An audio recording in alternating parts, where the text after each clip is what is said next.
Buff Nation, we are finally here. Fall camp has started. Hopefully you guys have had a chance to check out the well-off video, some of the press conferences, the interviews, takeaways, all of that. I'm going to give you guys a little breakdown on my biggest takeaways of today. Y'all be sure, smash that like, subscribe for more Buffs content, and of course, get in the comments. Let me know your thoughts as well, whether that's on Twitter, whether that's on YouTube, all that. But man, I'm pumped up. I thought I'd throw on the Ralphie Horns and the Travis Hunter jersey for the first day of fall camp. There's a lot to go through. First thing, though, that I'm going to open up with is I feel like this is going to be a different season than what we saw last year. And I think a good omen was one of the first clips that I saw from practice today is Levante Bentley and Khalil Benson going at it, man. I think Bentley might have got a slap in there and then squared up, and then it just cut. You got to imagine Khalil Benson did something about that as well, but I saw Brian Howell, Adam Munster Tiger, talking about it too, how, man, all these defensive guys just want to fight Khalil Benson. I love it. I love that we have somebody on the offensive line carrying that attitude. Now, you guys might have thought last week that might have been a little bit of a bit. I got him as one of my sleepers this year now, okay? Have I warmed up to the idea of him at right tackle? You betcha. And I'm excited to see that first eye poke. I'm excited to see that first fight. But the intensity is different this year. Camden Dempsey even came out and said that this practice was more like an in-season type of practice intensity. So we're already farther ahead than where we've been. That's lovely to see. And now I'm going to get into some of my other takeaways as well. We did have two players recently retire. That is Loius Passerello, tight end for the Buffs that played here the last handful of years, retiring due to injury. Now that information's finally come out this weekend, as well as a bit of a surprise, Ethan Boyd, a guy that had entered the transfer portal, was set to come over here from Michigan State, compete for that right tackle position. Been reported by Brian Howell that he is not going to be on the team this year, so not making it out here to Boulder, retiring. So, hey, Loius Passerello, again, best of luck. Shame on some of you guys who are like trashing the kid in the comments. Why are some weirdos on here doing that? I don't understand. You know, you try to just say something nice about somebody, but then there's got to be some weirdos kicking the guy while he's down. Anyways, Loius Passerello, Ethan Boyd, thank you for your time. Ethan Boyd, hey, thanks for the commitment, but wishing you guys best in whatever is next for you guys as well. Brian Howell also said on Twitter that Chris Morris, he was an offensive lineman transferring over from, I think he was most recently at East Mississippi Community College. Maybe he was at a Power 5 program prior to that. Chris Morris, not on the roster either. So we're at 77 total roster spots or total scholarship spots taken for the Buffs roster right now. And Brian Howell also alluded to that we might see the Buffs pick up another developmental offensive lineman. You can never have too many of these guys, which I really love. Now, probably my biggest takeaways that I'm leading with right now, Trevor Woods spoke to the media today. Somebody, and you guys have asked me in the comments, Dave, you're sleeping on Trevor Woods. I am sleeping on Trevor Woods. I have been sleeping on Trevor Woods. Was really unsure about where his spot on this defense was going to be through portions of the offseason. But he's put on that weight to be a properly sized linebacker, just under 220 pounds. You love to see it. He spoke with the media today. Seems like he is much more comfortable with the position. And hey, if he's feeling comfortable, if they're putting him out there already on day one of camp, you got to imagine that he's going to be one of the starting linebackers for the Buffs this year. I'm hoping for a much better season, not only from all of our linebackers, but specifically Trevor Woods, would love to see him have an improved year from that half year he had at linebacker last year. So that was very interesting. Love to see that they're putting him out there. Is he going to get a captaincy? Is he going to be one of our captains this year? We're going to have to see. Now, running back rotation. You got a lot of guys that are very talented. Nobody's been a full-time starter here yet. Charlie Offerdalh started out taking the running back 1 reps today. It's his job. Someone's got to take it from him. Will that be Isaiah Augustave? Hopefully I pronounced his name correctly. Will that be Dallin Hayden from Ohio State? What about the freshman, Brandon Hood? That was somebody that Brian Howell called out to say that. I would not be surprised if he gets some run this year. Very interesting that he called him out by name. Then we also have Michael Welsh still a part of the room. But that's a very interesting running back rotation. Might we see Charlie Offerdahl get some substantial carries this year? We're going to have to see. This is the only period of the year where I really care about practice. It's training camp. This stuff matters much more than guys running around in t-shirts. It's great to see guys in pads. And by the way, guys, do you love the new practice uniforms? I love the new white stripes. They just look much cleaner. The practice uniforms this year, really like that. But anyways, watching some of the well-off stuff, it was great to see Coach Prime spend some time coaching up some of the DBs like Colton Hood. I think he might have gotten some run with the ones as well. Of course, you've probably seen this. Let me go ahead and share this little grab by Will Sheppard in the end zone from Shedeur Sanders. Let me go ahead and maybe this will... Oh, give me 1 second, guys. Sorry about that. Yeah, check this out. And I think that was on number 30. I'm trying to remember who 30 is. Is it Angel Lopez? Oh, let me mute this. You see one-on-one, going deep, and look at the hands. By golly, look at the hands. Now, there was also something else that really stuck out to me with the wide receiver group. Maybe I can find it if you guys want me to. Yeah, phenomenal catch. It's great to see Will Sheppard looking like that guy. Now, Omari Miller is just as big as Will Sheppard. You saw them in the huddle. Those dudes are yoked. But did you notice the other guy right there that looked just as yoked as those two? It wasn't LeJontay Wester. It wasn't Jimmy Horn,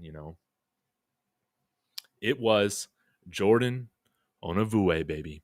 That dude is looking absolutely yoked.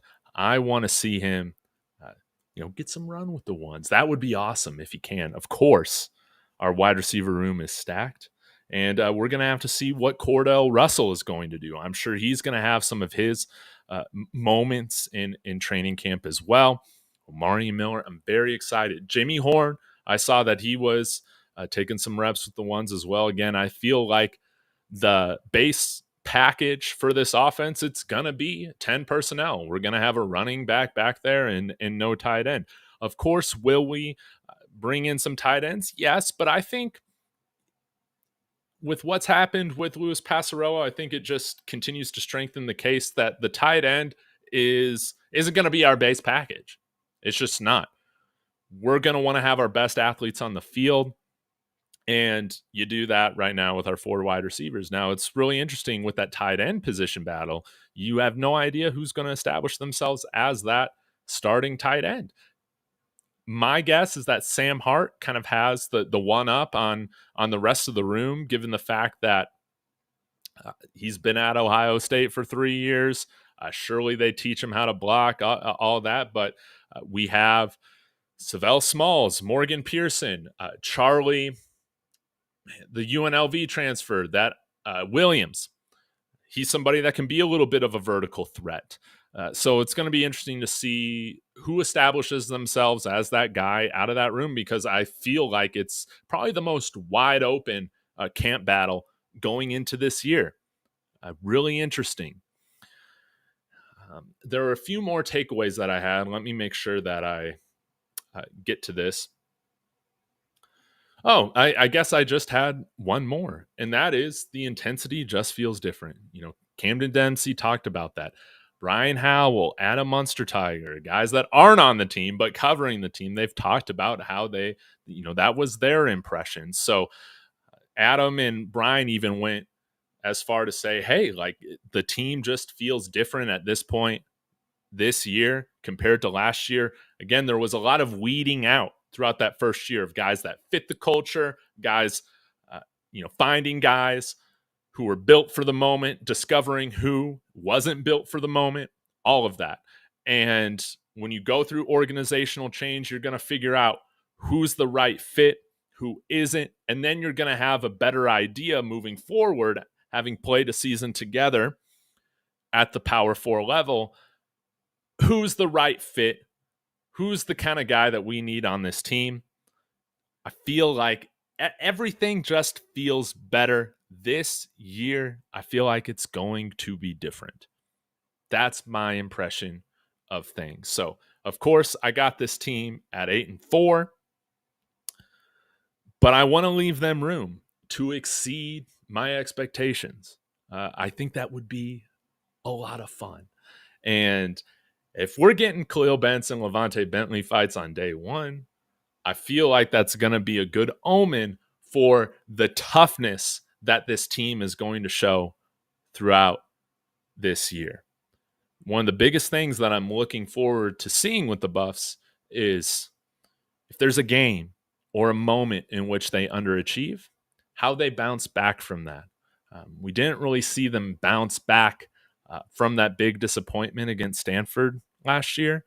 And what's great is that we have an opportunity to, right that wrong, so to speak, coming out against North Dakota State as that favorite. We are favorited against that team, the Bison. And the last time we were favorited was against Stanford, where we blew that lead. We have the chance week one to just get that whole thing, get that bad taste out of our mouth and fully move on, being a team that's favorited to win and going and doing that week one. Then we can just move forward. Any of those criticisms or thoughts in the back of your head about can they hold on to a lead or anything like that, that's going to be out of there. And then fully we'll have our attention focused on Nebraska with like 9 days of preparation, which is great. But hey, we saw Michigan be that only undefeated team at the end of the season when it was all said and done. Granted, anything is possible in the sports world. Again, we saw TCU make the college football playoff final just a few years ago when they weren't expected to even come out of the conference, for the college football playoff. We can go 12-0. It's the odds are very stacked against us, and I very much look forward to, when we're dealing with a loss or two or whatever, how we bounce back from that. That's what I'm most looking forward to. I think we have coaches, and it definitely seems like coaches on the staff this year that are going to instill that resilience, that persistence, the ability to move forward, stay together. One of those guys being Phil Loadholt. It was great to see him getting after some of the offensive linemen for some of their play today in practice. I really enjoyed seeing that type of, because from what I've seen about Phil Loadholt, he doesn't really get after the guys like that, but you like to see that he has the ability to do that. Not the most vocal guy on the staff, but definitely when he speaks up like that, when he's kind of yelling a little bit, letting you know what's going on, you got to pay attention. And it's very clear. Pat Shermer, Coach Loadholt, Jason Phillips, these new offensive coaches that we have on the coaching staff, they just hold a little bit more weight. You can tell that they hold more presence than some of the coaches that we had on the staff last year. I think you can tell, in my opinion, that the players respect them more because they're pros. They've done it. Not only have they played professionally, they've, well, I guess outside of Coach Oldholt, because he's still early on in his professional career. But like Jason Phillips was a pro wide receiver as well. How's this defense going to come together under Robert Livingston? I think that's the biggest question mark.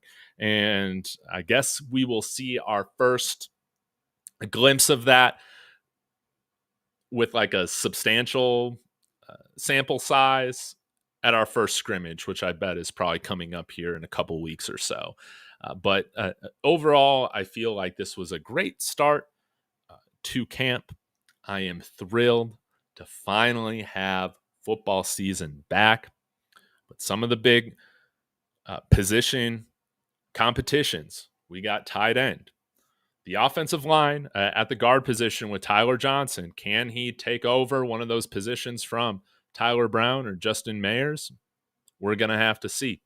Center, I don't know. Now, I will say, with Ethan Boyd not coming out here, very interesting to see who establishes themselves as the swing tackle. If Jordan Seaton or Khalil Benson goes down, who's that next guy that's going to slot in? Might it be Wyatt Hummel? He definitely comes in here with the most playing experience out of anybody on the offensive line that has played those positions before. Might it be one of these younger players, these redshirt freshmen? Zach Owens, Peyton Kirkland. These guys have been in Power 4 programs for a year now at Texas, at Clemson. Really good programs that are really good at developing offensive linemen. Might they establish themselves? Is it going to be somebody like Phillip Houston, somebody that, I kind of been sleeping on? I haven't had the biggest expectation for him, but the swing tackle competition is going to be very interesting to see where it all goes. And then, of course, with linebacker, to me, again, I don't think you're putting Trevor Woods up in front of the media if you're not expecting him to be one of those starting linebackers for us. Who's going to be that next linebacker? Nakai Hill-Green, Levante Bentley. What's great is that we got some names that I think we feel pretty good about, right? Well, I think all that's very interesting. Johnny Pena. Yes. Did you see how the defense was getting hyped up at the end of today's Well Off Media episode? Yes. Yes. And I want to see this defense play with some serious confidence this year. And I think what's great is that we have an opportunity to start out against North Dakota State and play in which a way that we're going into our game against Nebraska with the utmost confidence, especially on the defensive side. And I think there are scenarios in which Nebraska is the toughest team that we play all year. Am I calling that from the get-go? No. But I think there are scenarios in which they could finish 9-3, 10-2 with their schedule. But what's really great news, although we're going into Lincoln, is that that's going to be, if Dylan Raiola is that starter, that's going to be his first true test with some pressure on him going against a defense full of veteran talent, full of guys that have been in college football for quite a while. And it's going to be interesting to see how a guy with an NFL background, such as Robert Livingston, cooks some things up for this defense, probably disguising some different coverages and looks against Dylan Raiola. So I want to see them playing with confidence. I think that's great to see those guys getting chippy and fighting day one. You like to see it.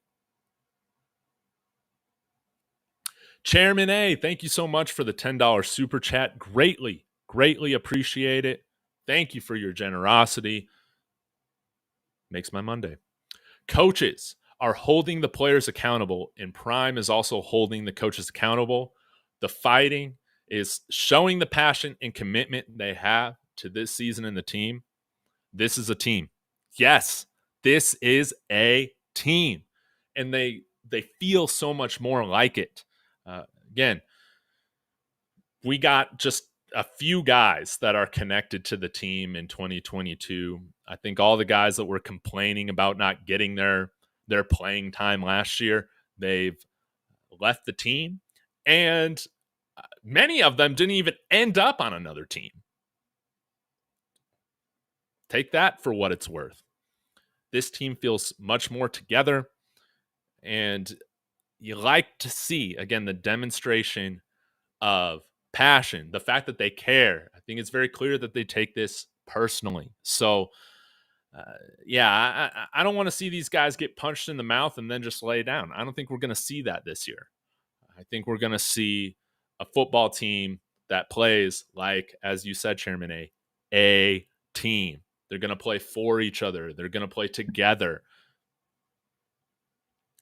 Chase, I'd be worried at Nebraska if we played them week 8, not week 2. Yes, that also goes into why I have us winning that game. We are the more experienced team. We have the much more experienced quarterback. Granted, we're on the road, but a true freshman quarterback in an environment like that, I got to see it before I believe it, before I'm going to not pick the Buffs going up against a true freshman quarterback.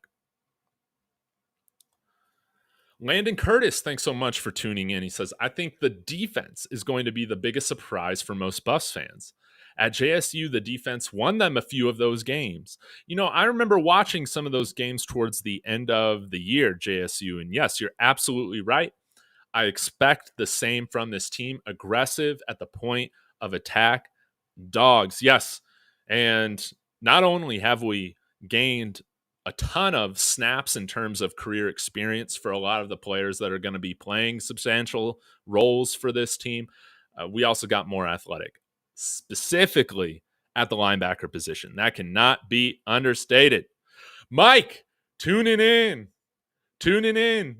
Hey, let us know how. Oh, I saw your email come through. Apologies. I saw that you guys had a great recruiting weekend, right? Is it David Sanders? Is that his name, the tackle? But let us know how this quarterback competition at Nebraska is looking, and if Rayola is going to be that week 1 starter. It's going to be very interesting to see how that all unfolds. I am Water Guy, the horns. Yes, I'm pumped up today. I'm pumped up. Football's finally here. Who needs ESPN when we have David Talks Buffs? Absolutely. Y'all be sure to smash that like, help support the show, and it's greatly appreciated to have all my consistent viewers in here. It really does mean a lot. Jermaine Blackman, I don't understand the lack of love of Charlie. Hey, there are some takes that I hit on. There are some takes that I don't, but it's really not as much of a dig on Charlie as it is like I really like the stable of running backs that we have. And it's just been a long time since we've seen him get some run. It's really been 2 years. I am happily eating my crow right now with Charlie Offerdahl opening up as that running back 1. And I hope that we see him get some carries, man, because he has been working his butt off. He does have a scholarship. I didn't even think he would get awarded a scholarship. So, man, I'm just negative Nancy over here when it comes to Charlie Offerdahl. But really, it's more because of the belief in the running backs that we brought in. I really like them. But if we can have 5 guys that we can trust back there, we'll have to see. Now, of course, Coach Flea spoke with the media today. He said pass protection is going to be the number 1 priority in terms of earning playing time. And that absolutely needs to be the case. That's how it is in the NFL as well. These guys need to pass protect. Now, Trevor Woods, he could be that X factor for the defense. Johnny Pena saying is going to be at the top in interceptions for the team. And a versatile player for sure. If he's able to keep that speed while adding 20 pounds, being closer to that 220-pound weight, man, you can use him in a lot of ways. Disguise coverages. You're not dictating what you're going to be running with him out there. Theoretically, he's going to be able to cover well, and at that size, run support well. Skull Buffs Daily, hope you're doing well. Thanks for tuning in, man. The Longhorns are also going to whoops that CSU booty. You're absolutely right about that. And I can't wait for the Rocky Mountain Showdown. We'll tie a bow on this period of the rivalry. No, Dante. It's he opened up camp as the starter, and yeah, as the most experienced running back that we have on the team, that's not a surprise to me. Hearing that, he's somebody that has played snaps. I can't remember if he started games for us in 2022, but he definitely had some significant run. And if pass protection is going to be that top priority, he's at least done it. And he's our veteran running back in the group. He's probably a little bit ahead of some of the other running backs that we've brought in. Now, do I expect Charlie Offerdahl to start week one as that running back? No. But could he surprise me on earning himself some snaps, some regular snaps?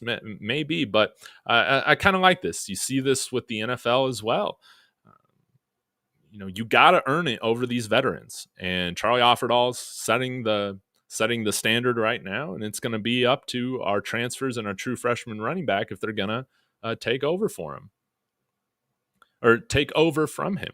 So, Mike, you're only 40% on landing the Sanders commit. That's just because of distance. Freshman quarterback in room, ready to take care of business against Shador, who claims to be the best quarterback again. That's because he is, baby. But guys, I got to cut this one a little short. Thank you guys so much for tuning in. Of course, let me know your impressions of day one in the comments on the replay. Hit that like and subscribe. Hello, Shirley, as well. But I got to hop over, take care of this Bronco stream that I have as well. Then I'm going to wrap up the day. Busier day for me. But appreciate you guys as always. Go Buffs.